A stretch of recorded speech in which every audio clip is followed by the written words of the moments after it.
Alors pour en revenir à l'actualité de ces derniers jours et au projet de réforme des retraites d'Emmanuel Macron, qui est à l'origine des manifestations de ces dernières semaines, au fond, qu'est-ce qui fait que cette réforme présentée comme un grand projet d'équité a suscité tant d'opposition? Est-ce que c'était une construction intellectuelle un peu trop parfaite, mais qui oubliait de tenir compte de ce qui existait déjà?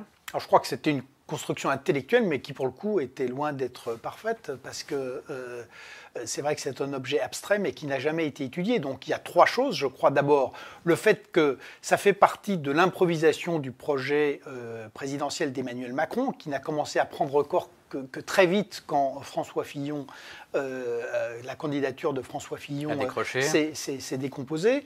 La deuxième chose, c'est que donc ce projet ensuite n'a pas fait l'objet de travaux sérieux. On n'a toujours pas de chiffrage sur des points qui sont décisifs. Il n'y a pas d'étude d'impact, alors que ça fait normalement 2 ans et demi qu'on travaille.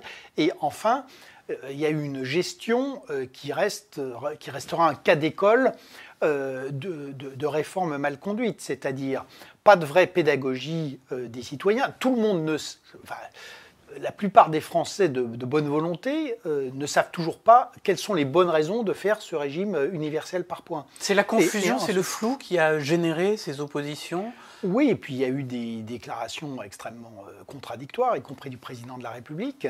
Donc c'est vraiment ça, c'est-à-dire un objet intellectuel, mais qui n'a pas été en réalité étudié.